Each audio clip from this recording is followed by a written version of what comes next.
Guys, what do I keep telling you guys, man? How many times do I have to keep bringing this up?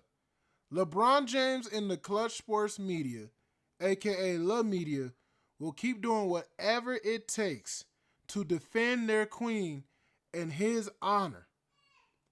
It gets so tiring because at the end of the day, this man comes back. One game against the trash ass Utah Jazz. And they're all ready to come out and say LeBron's back. He fits perfectly with this team. Everything's going to be a dream come true. He's the missing ingredient. Blah, blah, blah, blah, blah. But they don't realize is how easy it is to counteract all of this fuckery that they're going to try to keep pushing to you. We have the low post, aka Bubble Bass here, right? Defending LeBron on this video. I'm going to let this dude talk about it real quick, and I'm going to be honest with you. Look, this is what I mean when I tell people, when you have connections, when you know people, when you see people who have connections to other people and to the market that they're preaching to, have a good understanding that that person, no matter how much they try not to be, they're going to be biased. They're going to be biased, okay? It just is what it is. It's just how life is. So LeBron is back in. Some of y'all got some splaining to do. Now, early on this season, one of the biggest stories in the NBA community is, damn, the Lakers sure do look pretty doggone good. They started the year. So let me just bring this up real quick. So after one game against the trash ass Utah Jazz, we all got some splaining to do. Some splaining because they're ready to clap back at Bron haters, right? Bron haters don't know what they're talking about. Have you guys noticed that that's basically been the motto for all of these players and for everybody in the media market for the NBA ever since LeBron went out and the Lakers started to do good? Ever since they started to do good, everybody's been clapping back saying all the fans and all the quote-unquote haters, the people who hate LeBron, right? They don't know what they're talking about. They don't know where all this stuff is coming from. We're all just speaking out of our ass. We need to go learn basketball. Right? I am so tired of hearing that shit. Because this is stuff, for one, that's been said for years. And it's so easy to prove because you guys keep saying LeBron is a top 5 player. So if he is, then why haven't the Lakers won anything? Why were they always in the play-in? Why were they not a viable threat? It's been 6 seasons since the bubble championship. That's one thing. 6 seasons since then. And in every single season since then, it's basically been an abject failure. There's even one season afterwards where the Lakers didn't even make the playoffs. Their defense has been so-so. LeBron's biggest weakness is his defense. And as far as it goes for this team that they're talking about, that's going to be one of the biggest issues. This team is going to win games. The next month and a half, right? Basically, so until like the end of December, I think they play one legitimate team, which is the Houston Rockets on Christmas. I think that's the next team that they play that's going to be above 500, if I'm correct, right? So you won't really get a litmus test of how good LeBron James is when the shit hits the fan. They don't play the Thunder again until February. Off with a record of 10-4. Austin Reeves and Luka Doncic are putting up really great numbers, and more impressively, they've been able to win games where Luka and Reeves have been absent. But of course, the big question surrounding the Lakers is, well, what about LeBron? Because the reason why they've been able to win games is because this Laker team is talented offensively. They've been talented offensively. If you really notice, most of the players on this team have been on this team for 3 to 4 seasons, and most of them aren't rookies. Do you think they just randomly got good out the blue? Did they just wake up yesterday and all of a sudden knew how to play basketball at a high level? No, they've been knowing how to play basketball at a high level. What's been stopping them is the guy who played hurt for the first month and a half of the season, LeBron James. Outside of DeAndre Ayton, Marcus Smart, and shout out to Jake LaRavia. What's really different about this team? Vando's been here. Rui's been here.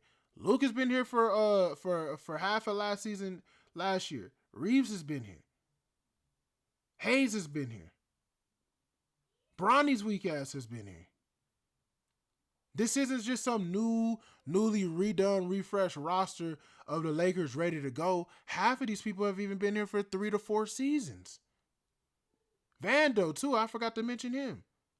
So what's the difference? It's LeBron.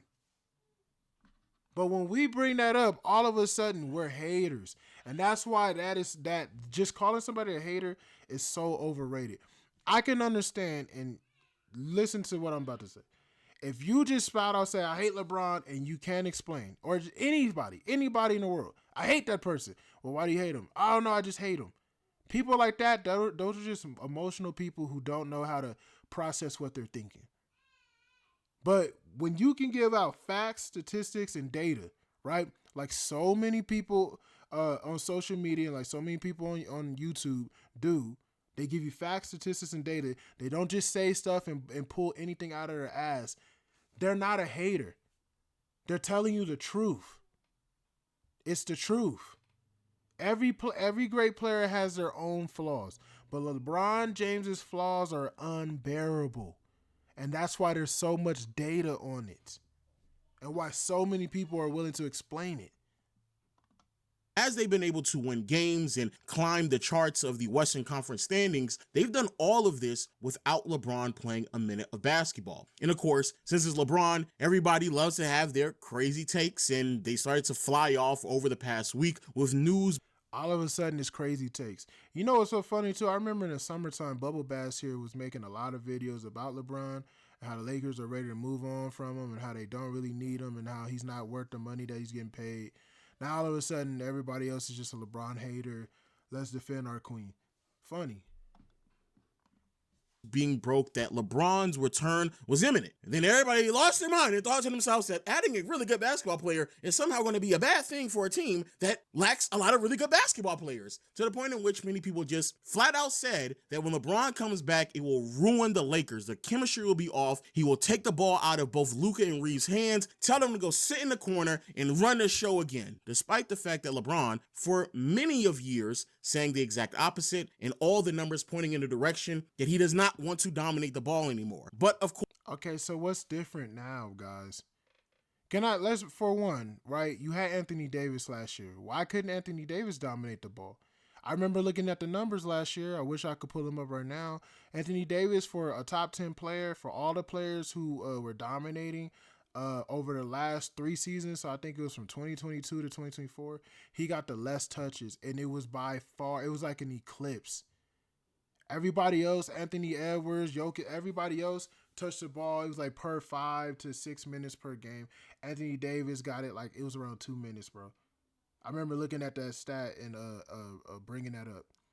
But it's like he doesn't get the ball. What stopped LeBron from giving him the basketball? And then it's like you had Austin Reeves last year, bro. Have you guys seen what Austin Reeves has been doing this year?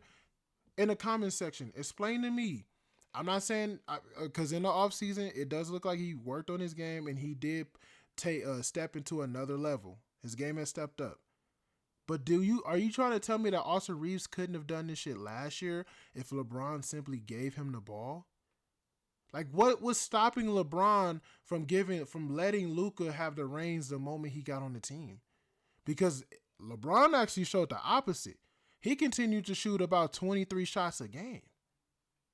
That's a large amount of shots. Last night, I think he only shot 7. So that does show a promising direction. If you're going to keep LeBron and he only is going to shoot 6 or 7 shots a game, you can tolerate that. Clearly, he only did that because he didn't want to rock the boat, because he's been hearing about what's going on. But again, guys, it's the fucking Utah Jazz. Lauri Markkanen was the only name that you knew on the floor. That's not LeBron being tested when push gets to shove. I'm tired of hearing this. Everybody's so quick to defend his honor. And it's like, until you can battle what I'm saying until you could tell us and explain to us why we are wrong. Outside of your answer being he's year 41 and we have 20 years of data or this that, and the third shit that doesn't matter. Outside of saying nonsense and novelties, explain to us how we are incorrect. LeBron James did not make a huge impact. He had 12 assists, right? 12 assists last night. Those assists could have went to anybody else on the team. Anyone else could have also shot those shots. And to be honest with you, it's not answering the biggest question. You guys say LeBron was top 5. He's an all-NBA player. You pair that with Luka, and you pair that with a dominant Austin Reeves, who is a surefire swing to be in an all-star game this year. Not saying that matters, but making an all-star team, right? With those three players, if you have that much talent, shouldn't you be a surefire way to winning a championship? You should be the overwhelming favorites despite what the Thunder are doing. You just have too much offense, right? Isn't LeBron so great? How do you have 2 top 5 players and not win a championship? Like, when's the last time that 2 top 5 players got together and didn't at least make an NBA Finals, let alone win the championship? So if they don't win the championship this year, then that means that LeBron James has clearly underperformed. Of course, LeBron can certainly show you better than he can tell you, and so he made his season debut against the Utah Jazz. Now, I can already hear people in the comment section. I can predict the future. I've been doing this long enough to know what y'all are going to say. Low, it's a 1-game sample size against the Utah Jazz. You need to really... Do you see how confidently dumb that sounds, bro? Clearly that's what people are going to say because it's not a lie. You're bringing up your point as if we're lying. It is a 1-game sample size, and it is against the Utah Jazz. How's it wrong for people to bring that up? Oh, I can hear people saying, oh, it was just a long game, and it was the Jazz. Yes, stupid. It's against the Jazz. What are you talking about? Calm it down. Also, you're telling me you're impressed by 11 points? Because when you look at the box score and first glance, it really wasn't that impressive of a night. 11 points. A +1 on the plus minus. Keep in mind, guys, he was a -54 last year. Shot solid from the field, really good from 3 as well, but didn't take that many shot attempts, got to the free throw line 4 times, and only made 1 of them. And if you are still blindly judging players on box score plus minus, having the lowest plus minus out of everyone in the starting lineup may also be an indicator for you if it was a good or bad night. However, the reason why I am putting all... So blindly looking at the box minuses like it's not there for a reason. Like, let's just throw that away. See, and this is what people do. They take the main argument, right? What's important about the argument and just say, well, if you want to just do that, like, let's just throw that away. If you want to just bring up the meltdown in Dallas, like, yes, you should bring up the meltdown in Dallas. It happened. It was an all-time meltdown.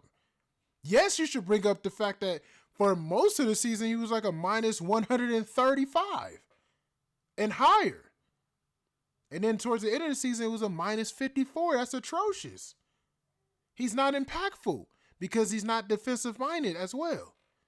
You should bring that up. Why are you acting like that shouldn't be brought up?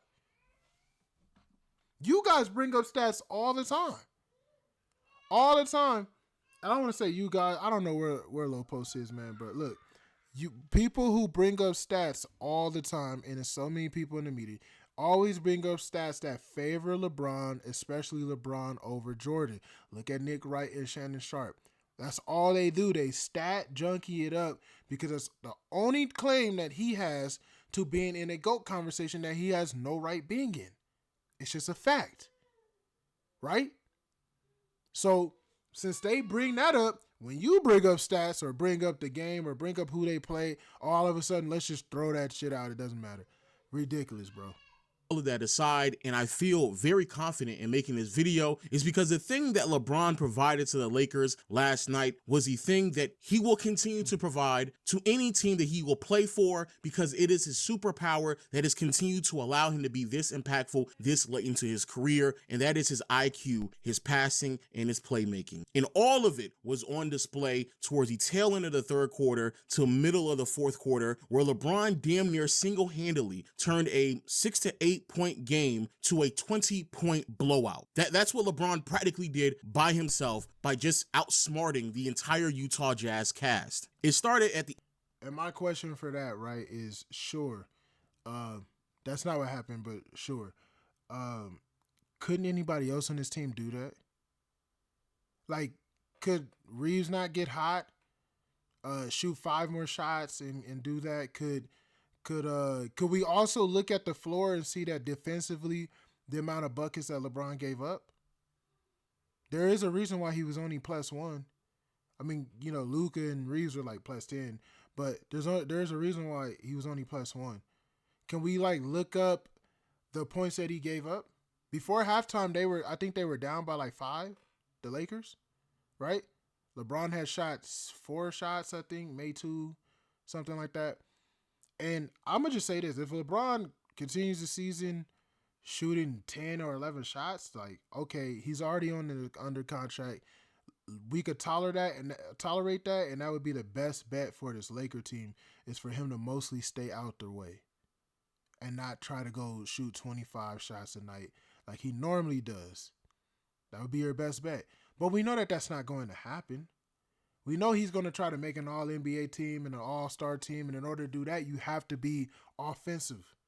You have to ball out, right? Which means that that's going to be less shots for Rui, Reeves, and everybody else. It just is what it is. Into the third quarter, where LeBron backs down a smaller guard, starts to wind up as Jake LaRavia is cutting to the basket, which then draws the weak side defender down and then gives Gabe Vincent a wide open 3 to beat the buzzer. A few possessions later at the top of the fourth quarter, LeBron runs pick and roll with Jackson Hayes. Hayes slips a screen, starts to dive, and you can see on the weak side, a Utah Jazz defender is pointing out to Keontae George to roll over and tag, but unfortunately that doesn't happen, and so Jackson Hayes gets an emphatic dunk. The very next... Bro, look, man, I'm not trying to just... This isn't just hating on LeBron. I'm just saying, could no other ball player on this team do that for Jackson Hayes?